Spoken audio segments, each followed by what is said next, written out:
Pow, this is SUMELEVATE checking in with you guys again. This time we have Chris Bale with us today. No, he's not Batman, but he's not far from it. So how's Every time.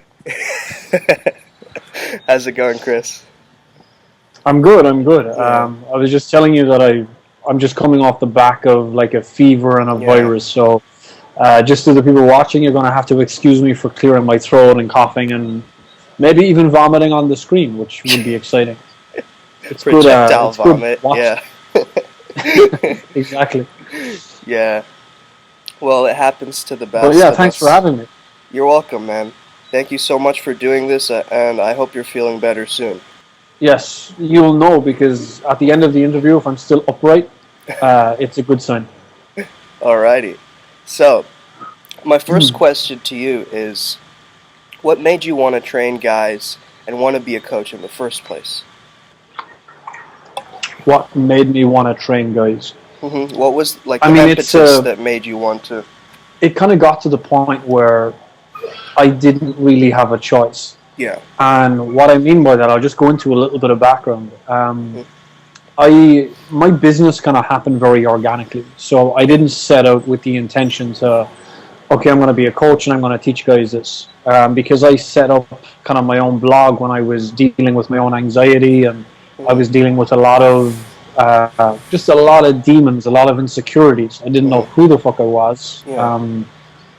I didn't know where I was going with what I was doing.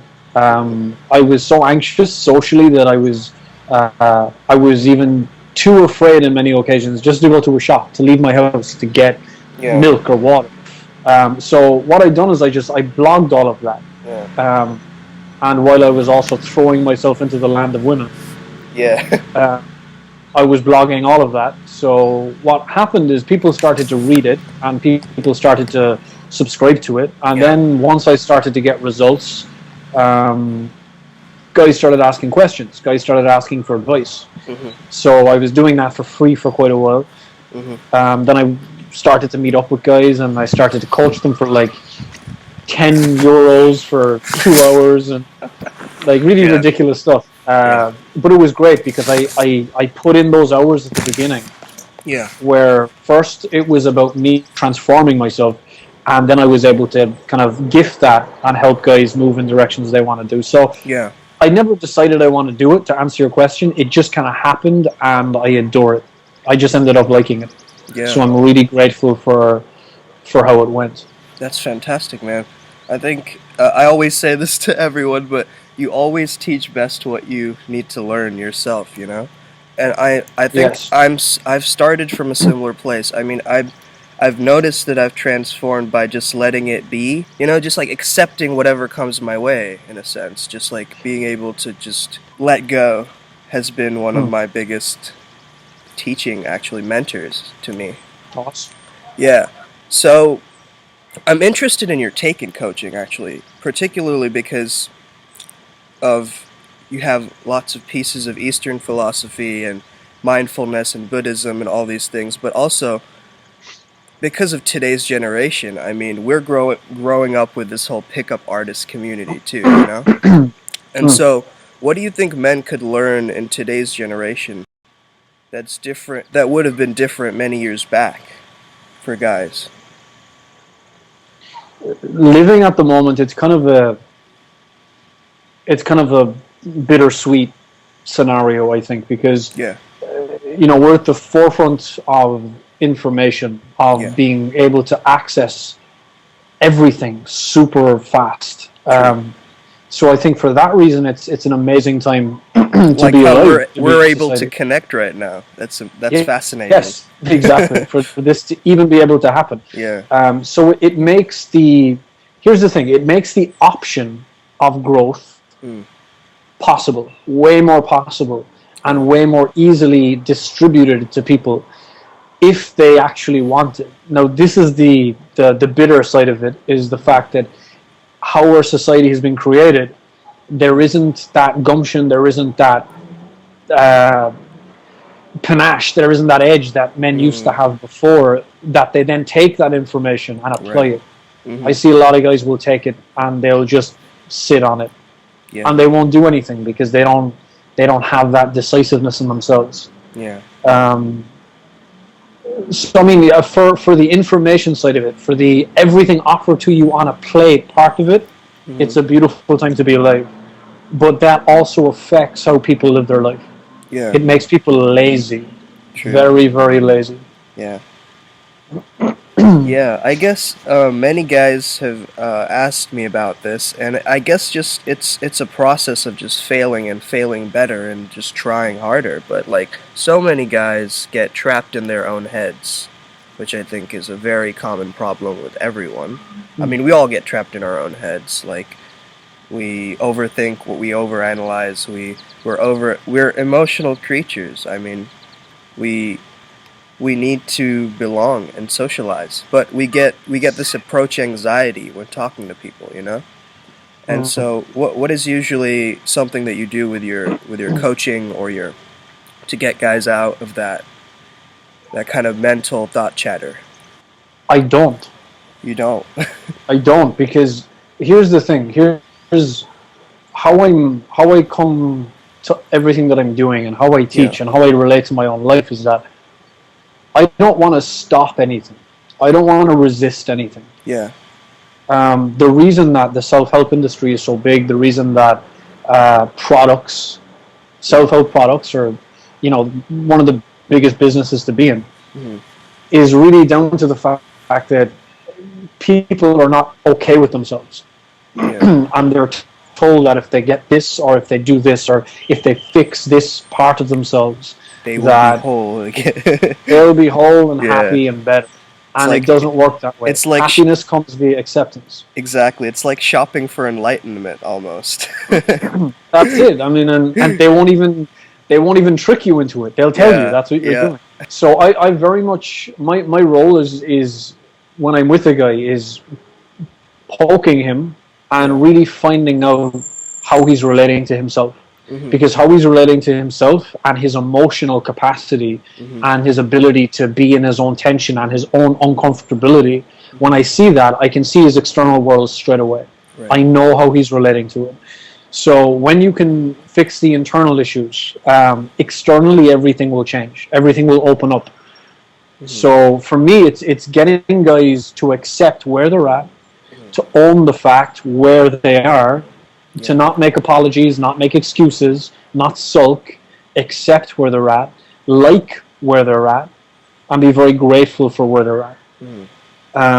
And never control. For me, when guys are trying to control anxiety, I want them to experience more, because it's not anxiety. It's an intense energetic reaction in your body that has went from one part of your body to another part, and then they strap anxiety label on it. Then they relate to it as it's a different part of them. Well, no, for me, my anxiety, I don't see it that way. I just see it as a rush of energy, is my power, it's my charisma, it's my attractiveness, it's what will actually impact women that I talk to. Yeah. So I never want to avoid that. I want to bring that with me, because it doesn't make you less of a person. It makes you more of a person.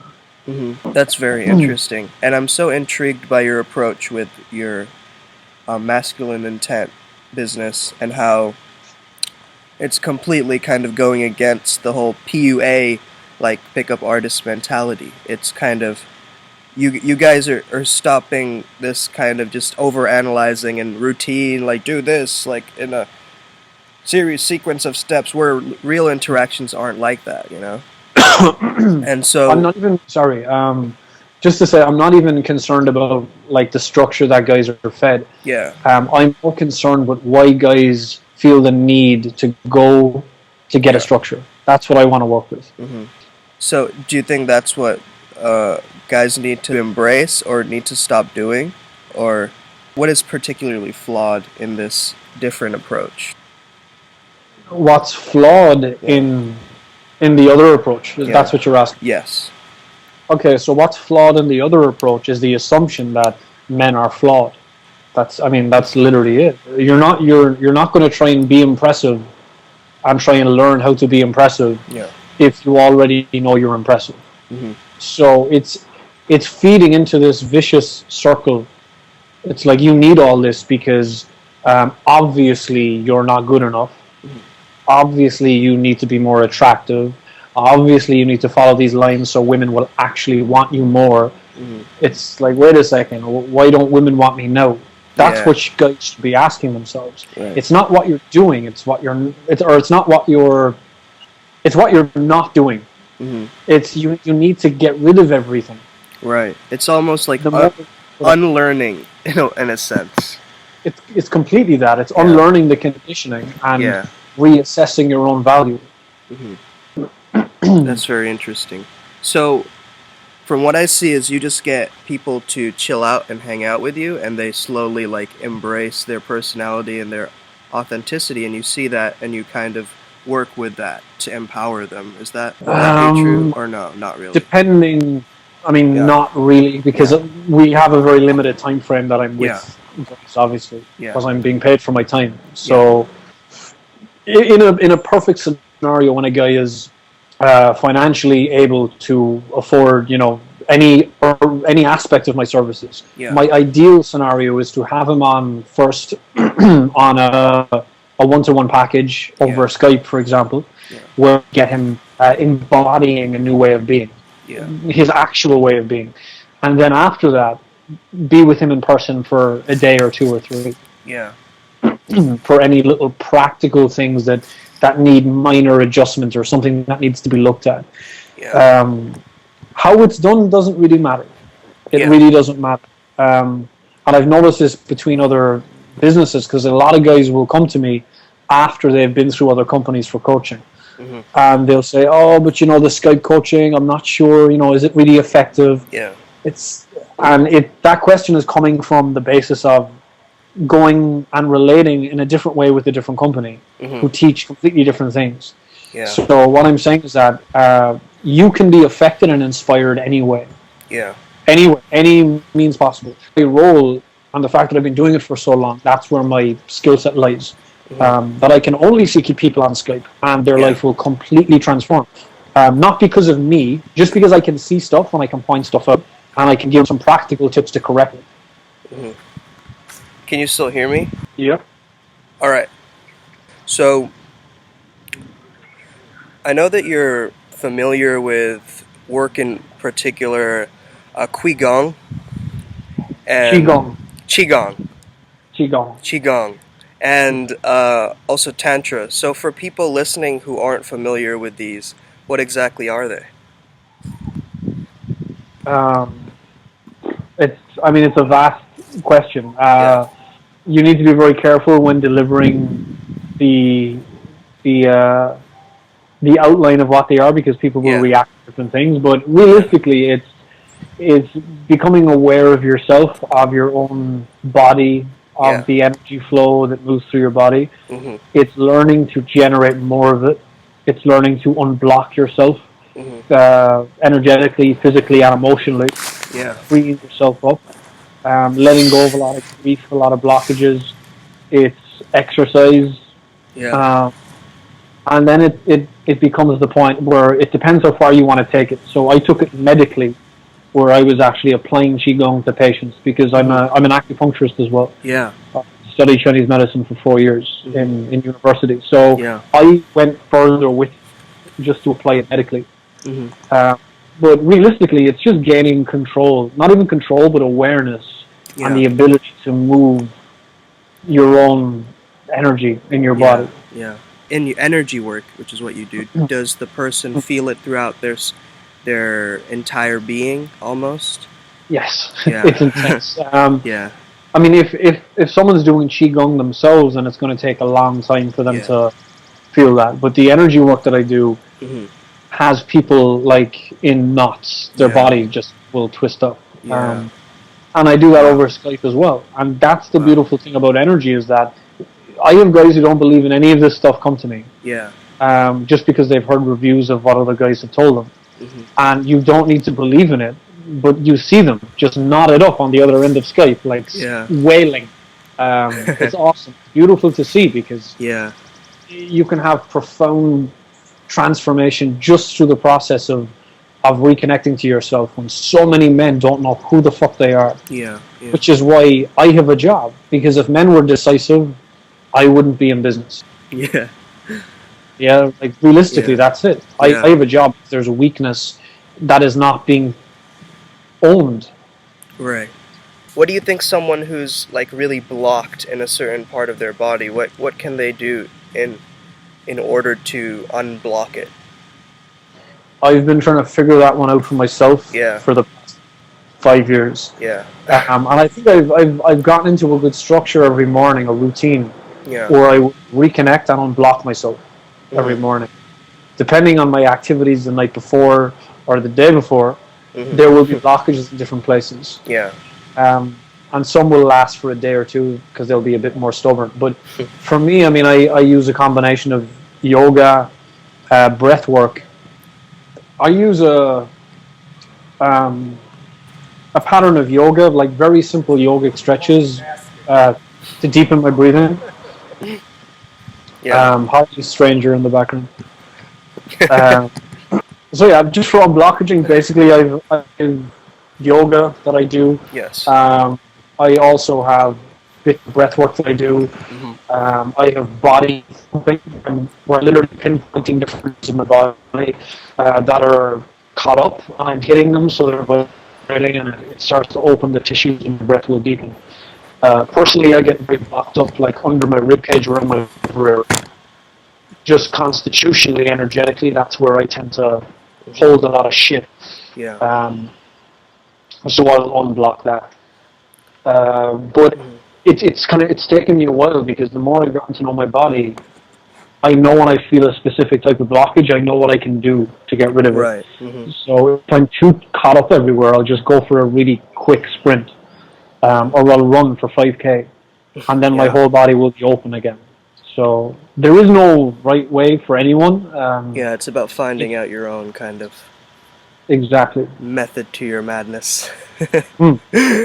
So, I really resonate with this. You keep posting on your social media, and one of the posts that you made about happiness coming from self-reliance really resonated with me. However, what would you say to men who haven't discovered their true purpose yet, and then they're in this process? So, what are the steps forward for these people who haven't discovered their true passion? I tell them to not take that so seriously. Yeah. I tell them that I don't know what my purpose is. I don't know what my true purpose is. I don't know what the reason I'm on this earth for. Realistically, I've accepted the fact that I know absolutely nothing. I know nothing. My life is based on assumptions. Yeah. Everyone's life is based on assumptions, whichever one you choose. So with that being said, I'm never looking or trying to confirm that I'm on my purpose. All I'm doing is doing what makes me feel good until it stops making me feel good. Yeah. So as long as something sits with me well and it fulfills my life and I'm very happy and excited about it, then that's what I do. But if at any moment that changes, then I stop. And this is how I make decisions with every aspect of my life. Yeah. When someone asks me to do something, or if I'm presented with an opportunity, or in an interview, for example, I'll ask myself, does this scenario feel good to me? Yeah. Internally in my body, or does it feel bad to me? Yeah. And I go with whatever. It's really simple, but at the beginning it can be difficult, because a lot of guys will see fear as being bad, when fear isn't bad. Fear is really good. So guys will use fear as an excuse not to do things that they actually want to do. Right. So awareness and being honest with yourself is really fucking important. Yeah. When it comes to this. So that's a very great advice for the people listening as well. So what is your experience with experiencing like awkwardness in a social interaction? I think every guy's gone through this awkward phase of interacting with a woman. So how do you escape this I don't escape it. You just embrace it. I don't get even more awkward. I look for it. Yeah. I seek it out. I mean, for me, when you say awkward, I just see it as tension. It's tension in your body because of an external situation. And what I teach guys, and literally a step I'll give guys who come coaching with me, is that they need to start leaning into tension every single day. Right. Whether that tension is waking up when your alarm goes off rather than hitting the snooze button. Anything that feels, oh shit, I don't want to do it, but you know it's good for you. Yeah. Lean into that, because your ability to succeed and to be happy and to experience new things and to quickly generate the lifestyle you want. Yeah. The men who are really successful in life, abundant, are men who can not only lean into tension, but seek tension. Yeah. Because they know the more they lean into it, the wider their container grows. Mm-hmm. The more of life they can deal with. And there's no competition at the top. Absolutely. There's no competition. It's very easy once you're willing to lean into some tension. So with awkwardness, I mean, practical steps, start breathing again. Because when guys get awkward or in any way tense, what we do as human beings is our breath either shallows or it literally just stops. We literally stop breathing, and our shoulders tighten. Mm-hmm. So even when I'm coaching guys, I'll say, drop your shoulders. I'll see it, so they have to go, and they have to breathe in through the nose and out through the mouth and relax into themselves. It's like the stiffness, kind of. It's a restriction, because you feel an intensity happening in your body, and then your gut instinct is to just like grip it and not let it move. But if you let it move, then it will work for you. Mm-hmm. Right. It's, again, the basis of all of this is the fact that people aren't afraid of the situations. They're not afraid of, guys aren't afraid of women. Guys aren't afraid of rejection. That's not what we're afraid of. We're afraid of ourselves. Mm-hmm. So when you can start to experience yourself in intense situations for the betterment of yourself, that's when nothing will faze you. And when stuff does faze you, you can happily sit in it and enjoy the intensity. Yeah. It's, are you prepared to be comfortable being uncomfortable? Right. Comfort with the discomfort. I really like that. That's really great, because it's delving into this ambiguous territory, which is what I completely resonate and agree with, because we can't know everything for sure, like 100%. It's such an experience that just happens. Life is something that just happens to us. You don't have a choice, really. Yeah, yeah. But you have a big opportunity to guide it in the way you want to guide it. Exactly, yeah. So, people always mention this idea of the friend zone. Do you think that does it exist? How does someone escape this frame of thinking or label? The friend zone is a funny one, because I mean, I'm sure from reading my posts, if you've read some of my posts on this, that I don't think that the friend zone is advertised the way it actually is in society. Okay, because when someone asks me, "Are you friends with a woman?" It's like, of course I'm friends with women. I adore women, and women adore me because I adore them. I'm friends with the women that I'm sleeping with. I'm friends with the women that I'm not sleeping with. There's no difference to me other than one woman I'm sexually attracted to and we're being sexually intimate, and the other we're not. But that's the only difference. To me, what friend zone actually means, that phrase that's thrown around society, what that should be called is man boy who is not accepting the fact he has a penis zone. Because the man puts himself there. The woman doesn't put you there. Yeah. The woman doesn't even want you to be there, even if she's not attracted to you. And I have women friends who I adore, and they're some of my best friends, and I'm very sexually attracted to them. Yeah. But for whatever reason, they're not available. They're in very loving relationships, or they're just not into it at this moment in time. Yeah. I don't change who I am around them. I'm a man. I have a penis. And my sexual attraction is beautiful. You, as a man, your sexual desire is a gift that you can bestow upon women. The sexual desire is your biggest attraction. I don't know, attraction. It's your life energy, kind of. It's your So these women, I'm flirting with them. I'm hitting on them all the time, even when they're there with their boyfriends. Their boyfriends, oh, that's just Chris. Because I'm that guy. They know the way I am. They know that I'm sincere. They know I'm not trying to maneuver anything. I'm just like, look at you. You're fucking gorgeous. I'm playing with them. I'm enjoying them. We're having fun. Yeah. And when she does, if at any moment break up with her boyfriend, who's the first person these women ring? me. Yeah. Because, Chris won't judge me. Chris is fun. I want to sleep with Chris. Chris wants to sleep with me. This is easy. And it's a common thing that all women say to me, because I'll ask them this when they're laying in bed with me the next day. It's like, what about me or the situation encouraged you to sleep with me so quickly? And it's always something along the lines of, you just made it very easy for me to do it. I wasn't trying to get her. I'm not trying to convince. I don't care if that woman is in a relationship and she's attracted to me and she can't be around me. That's her choice. And I tell them, I respect that. I say, look, if you're around me, I'm attracted to you, so I'm going to hit on you all the time. But you don't have to do anything. It's like that unapologetic, like that. But it's loving. I'm not doing it to try and get her over to me or trying to manipulate her. I'm doing it because I enjoy being in her presence. Right. And I enjoy sharing that with her. So I'm going to hit on her anyway. I'm going to flirt with her anyway. I'm going to be my sexual self with her anyway. And it's her decision whether or not she wants to continue to be there. So the friend zone is the opposite to that. The friend zone is, two things happen. The first is that the guy will be really in love with her or really attracted to her. Yeah. He'll pretend he's not. He'll just behave asexually, or he has no sexual... he just has no sexual organ. And he'll be very unpolarizing and bland with her, and he'll hide his penis, and he'll never tell her for about a year, and then he'll eventually break it to her as they're sitting on a couch watching The Notebook after he's went over the scenario of him saying, I love you, kiss me, and then them falling in love and getting together. It doesn't work like that because you've lied to her.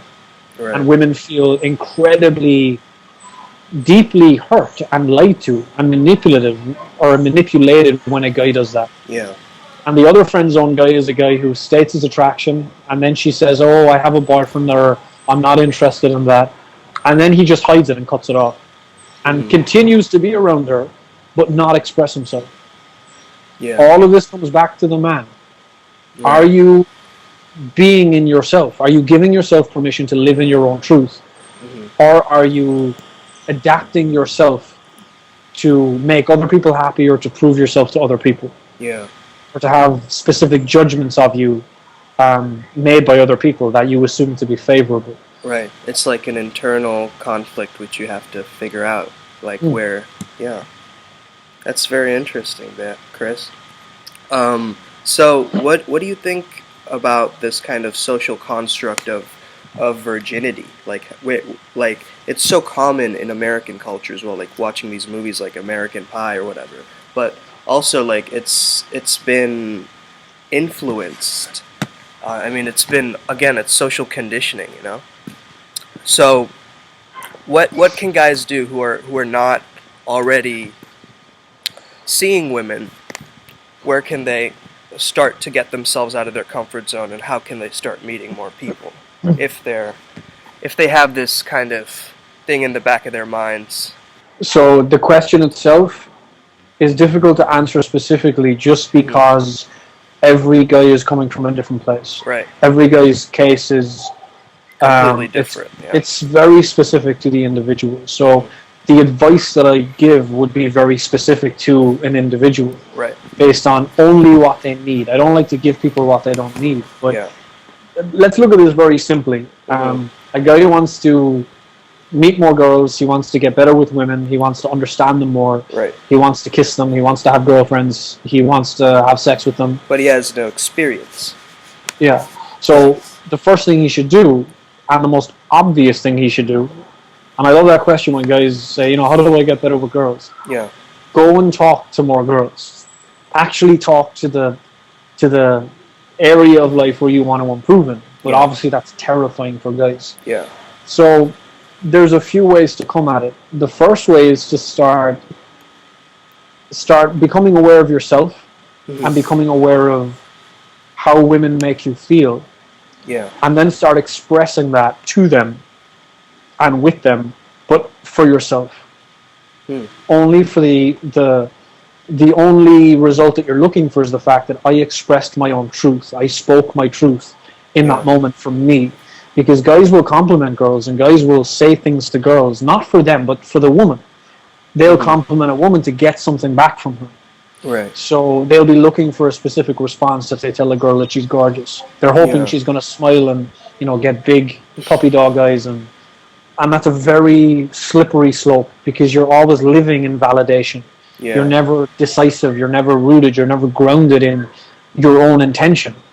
So I like to get guys to, first of all, the first step of all of this is to start speaking your attraction, desire, and affection for the feminine, and do it just for you. Do it to get used to expressing yourself when you feel, shit, this is a bit uncomfortable. Yeah. Starting to build that relationship with yourself. That's the first step always.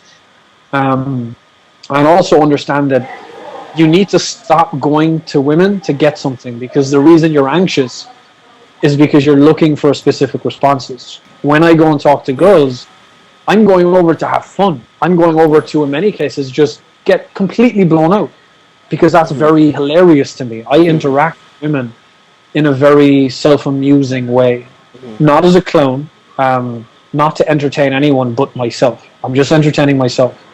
And at the same time, my intention is never to pick a girl up. It's never to seduce her. It's never to get her number. It's never to have sex with her. When I see a girl, that's never on my mind, because that's too much. That's too many outcomes. That's too much pressure. Right. If I thought like that, it would make me very... it would make me anxious to go and talk to a girl that I found attractive, because there is so much that I'm asking for. So I don't ask for anything. How I interact with women is that I see her and I'm like, oh, I'm attracted to her, or there's something about her that's interesting to me. I'm going to go and meet her, or I'm going to go and explore if we have chemistry. Yeah. And just walking up and saying hi, or walking up and saying whatever's on my mind, like you would speak to a normal human being. Direct and indirect is not whether you give her a fucking compliment or not. Yeah. Direct is how you live your life. Direct is how you feel about what you're doing. Direct is the fact that you are incredibly attracted to this woman, and you're looking at her with good eye contact, and your voice tone is telling her, and you're enjoying her because you love women. That's all sexually direct. Telling a woman she's cute is nothing. That's nothing. It can be the most indirect, weak and fearful thing that guys do, because I see it all the time. Yeah. There's no balls, there's no edge, there's no tension that he's brought with him. There's no emotional spikes, there's no... And anything he's doing is not for himself, it's all for her. It's all because he's trying to get something out of her, whether it's her number or a nice response, so he feels better about himself.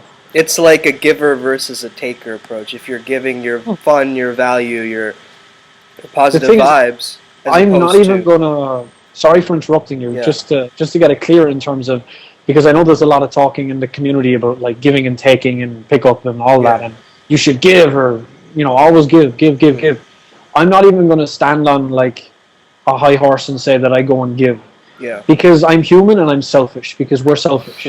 I don't go and give. Yeah. What I do is I go and I share myself. Yeah. And I share myself and I invite people into that. I don't go to take, because I don't want to have to try and get anything from anyone. I want someone to want to and to feel inspired to step into my space and share themselves with me. That makes sense. But I'm never going to just to give. Yeah. I think that's an element of self-avoidance in itself that people go through. And I mean, I used to teach this. Yeah. I used to teach that to guys, and I could see the patterns in them. And then I could see what it was doing to me, and I was like, wait a second, I'm not really giving, I'm selfish. It's again putting a label on it, and then that tricks your brain into... Exactly. Which is, it's interesting, because once I started doing this job, I had to take my way of being, and I had to vomit it onto like a page, and try and deconstruct it and make it analytical and be able to deliver it to guys, and that was a tough process. Yeah, and I'm still going through that. Yeah. So, you've traveled to many different locations, we could say. Has that opened your eyes to new things or new discoveries that you made? It's opened me to new discoveries about myself. I can't speak for anybody else around me. I can only speak for myself. Right. And it's helped me process a lot of shit. It's helped me be a lot more social. It's helped me be okay talking to strangers. Yeah. And understanding that people like to meet people when the person that they're meeting is there to share and have fun and actually bring his value to the world. Yeah. People want to meet that guy. And I don't mean be the prize, because that's a technique and that's unforced. And that's just coming from be the prize, man. And when I speak of value, I don't mean material. I don't mean what you have. I don't even mean social value or social hierarchy. To me, value is when someone adores being within themselves and is willing to shower you with their own vulnerability. As weird and new agey as it sounds, but the person is just completely open to life, and is present to life. That's value. There's nothing worse to me than someone who takes shit too seriously. That just chokes me out. And I mean, in my job, the majority of the guys I deal with are coming to me because they take everything too seriously. So that's a part of my job I love, helping them to rediscover the playfulness in them, because we're all playful. We all can be amused. We all know what we get excited about. And bringing that... it's about also tapping into your childlike self, in a way. Going back to the little... Not childlike, but like the playfulness of a child, like being able to experience new things. I never like to say, because again, this is also taught in pickup and I hear it a lot, and I try and relate it to myself as honestly as I can. I don't see this as bringing you back to like the playfulness of a child, because that's a different kind of playfulness. It's very ungrounded. It's very flighty. It's very sparse. It's like exploratory, where you are grounded in a sense. But now we're bigger human beings when we get to certain ages, and from that point you can play in a much different way. And you can play in a much more fun way. You can play in a sexual way. You have a lot more to dig into in terms of who you are, what you've experienced. But absolutely, the basis, yes, playfulness, 100%. I live in a land of sexual innuendo, and that's how I interact with life around me. I am filthy, and women adore it. Women allow me to be filthy because I'm coming from a specific place with it. Yeah. Great. So, my next thing was, I was going to ask you about how do you keep your composure throughout the day when you're doing like so many things at once. Do you find time for yourself? Do you go internally? Do you meditate? Yes, whoops, okay, it's raining. I need to bring my clothes in. They're just there. Yeah. Just give me like 1 second. Okay, so back to your question. How do I find time for myself? Yes. Okay, so I never like to work, or I never like to do too much. And it's not from laziness. It's just because I like to do lots of different things. Yeah. And I don't want to kill myself for anything. I'm here to enjoy my life. So I've laid out my day. I have a morning routine, for example.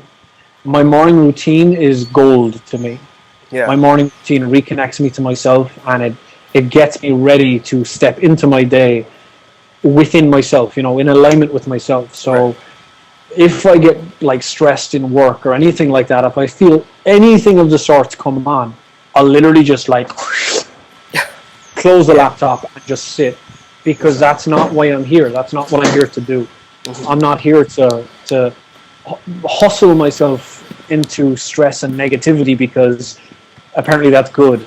I mean, in society, again, it's like, hustle, don't sleep, treat your body like shit. Because you're better than everybody, you want it. I don't believe in that. And if other people do, that's awesome if it works for them. I can only speak for myself, and I don't get stressed. I don't get overwhelmed. I know it's a very big thing to say, but I've designed my life in a way that I only do exactly what I want to do when I want to do it. Yeah, there's a lot of freedom associated with that, isn't there? Complete freedom. I always have to look after myself first, As selfish as that sounds, I think everyone needs to be completely selfish. Otherwise, you're useless to everybody else around you. So for me to do my job and for me to help guys and to spread my message of freedom to other people, I need to first be on my best level of performance in my life. Yeah. So that's looking after my physical health, my mental health, my nutritional health, my sexual health, everything. And also the fact that I've went through, or I continuously actually lean into tension. My capacity for overwhelmingness or intensity in my body is, I like it. I like how it feels. I never resist it. I allow it be there because I just enjoy how it feels. Because it's me. I mean, there's no reason for me to hate anything I feel or to try and avoid any aspect of what I feel, because it's me. And to do that, I'm just stabbing myself. I'm killing myself. Yeah. So people really need to understand that whatever they're feeling in any moment is beautiful for them. Yeah. And just to allow it, because life is too short to... We're told life is too short. I'm repeating social conditioning. But from what we know, life is too short to take this shit too seriously. If you want to cry, cry. I like to have a breakdown at least once a year. It's good. I love secluding myself and dealing with myself and being with myself and learning more about myself. Yeah. So I can then bring myself to better places, to deeper places. Definitely. And then in turn help and serve the other people who are in alignment with what I do, what I teach. Yeah. Yeah, deeply resonate with that comment, Chris. Awesome. So moving on, how did you generate this kind of idea that you had into a business? Or how did you get into it? The business side of things. The business side of things. Well, I mean, as I alluded to at the beginning, it was kind of very organic. It flowed. It kind of snowballed on top of itself. I was just had some random WordPress blog, and I was starting to meet guys and coach guys who were looking for advice before I was ever under the label of a coach, or referred to as a coach. And then I started to charge a bit. And I said, wait a second, these guys are really, they're getting good results, so I'm going to charge a bit more. And as my relation to what I'm doing, or what I was doing, grew in its worth, so did my prices. And then I said, let's create a website, because there was more demand. But I was talking to more guys. Guys were telling other guys about their coaching with me. And so it just spun into, okay, I'll make a website, and then I'll start doing a blog. And I was DJing at the same time, so I had a job that I was doing, and I was an acupuncturist. So those were my full-time jobs. While I was just like building this as a hobby. I was just a hobby. I never thought it would become my full-time job, but now it is my day-to-day, Monday to Monday, Sunday to Sunday job. It's my baby. I mean, it's my creation, and I adore it. I'm so grateful that I was stumbled upon intense pain in my life that gave me no other option than to either kill myself and get away from it, or to try a different way of being and living, and saying fuck everything and being very aggressive towards everything. But it was needed at the time, and it's worked out amazingly for me, and I'm so grateful.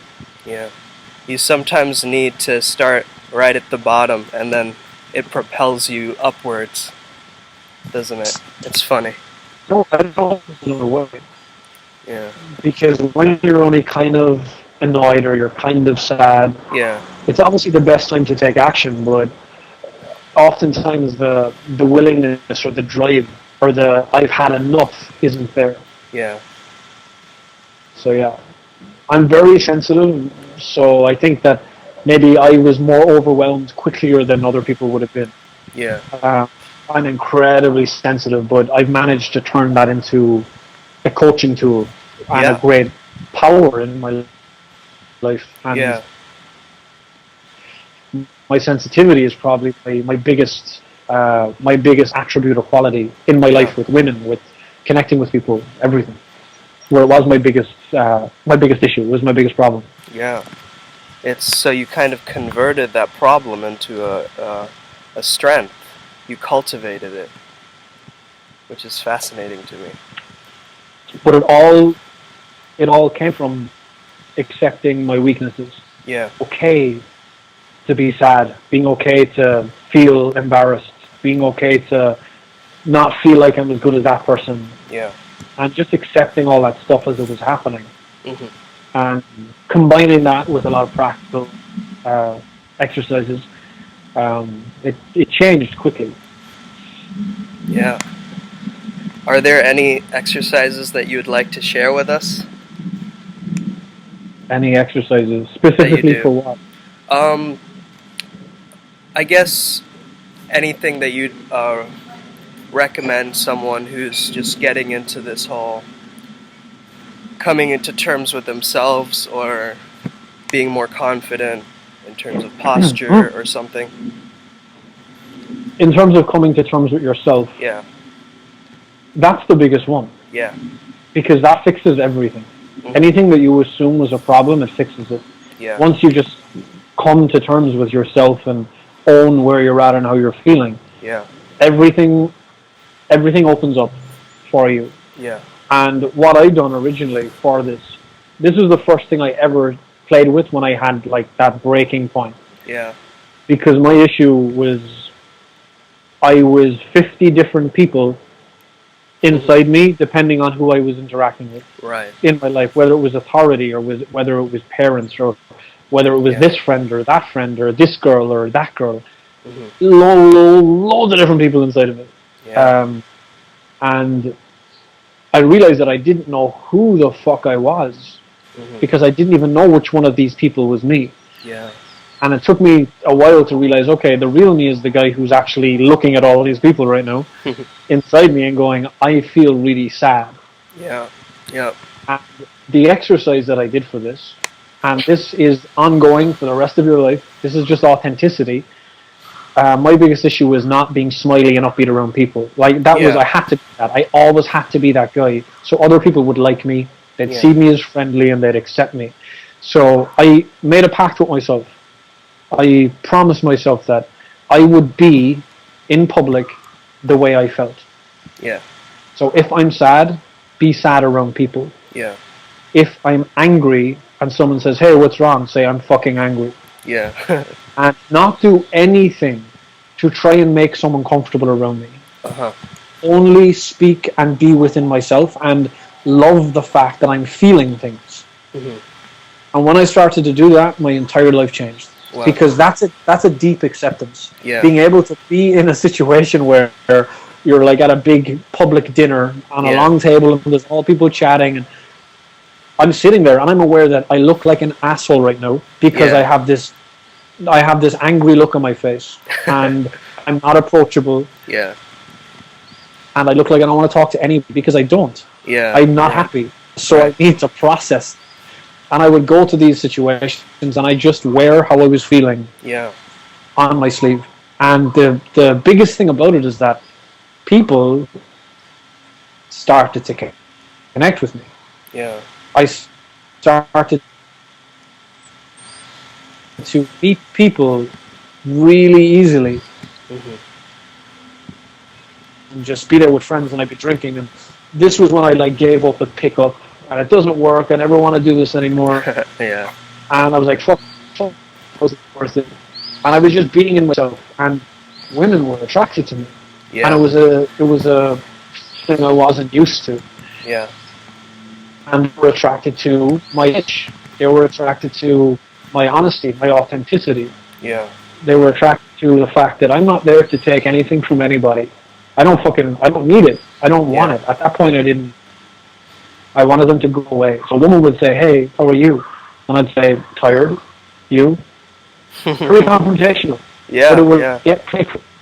And then there would be lots of sexual tension. And I'm like, why is she trying to take me home right now? Yeah. And it started to blow my mind. It started to blow my reality. It's like all this pickup shit I was doing, all this stuff I was learning was pushing women away from me. Yeah. And then when I actually started to accept who I was, how I was feeling, and just showed up anyway. Just showed up to show up. Yeah. Women really liked me. Right. That was the start of it. That's the biggest exercise that everyone should do. Yeah. Always be who you are as you're being it, because if you're not being that who you are in that exact moment, you're rejecting yourself. Yeah. You're saying, I'm not good enough. I don't deserve to be like this because other people won't like me if I'm like this. That's a lie. You don't know that because you haven't experienced that yet. That's the biggest piece of advice I could give anybody. Man, woman, doesn't matter. Yeah. That's very helpful advice for anybody listening. Thank you so much, Chris. No problem, no problem. All right. So I just want to leave on one last note, is that let's do like a little summary for people. What we talked about today. You want me to do it or you to do it?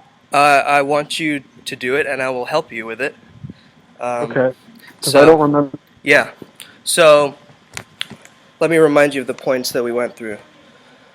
We first talked about coaching in this generation. Okay. People are not doers. Yeah. People are information hoarders. They want to know everything and understand everything before they do it practically. That will push you into an early grave. It will make you miserable, depressed. If you want to experience something, because this is the difference. Life is not about understanding anything. We know nothing. We're only assuming shit. If you want actual understanding in your reality, in your life, go out and experience first, because through experience, you'll get understanding. You don't got to read dating advice. You can go out and first start talking to girls, then start reading some advice. Start talking to some guys like me or someone else that you resonate with. And then you'll excel 20 times faster. So practical and a little bit of information. But be a doer. Be a fucking doer. Take action. Show up. You can get hit by a car in 5 minutes from now.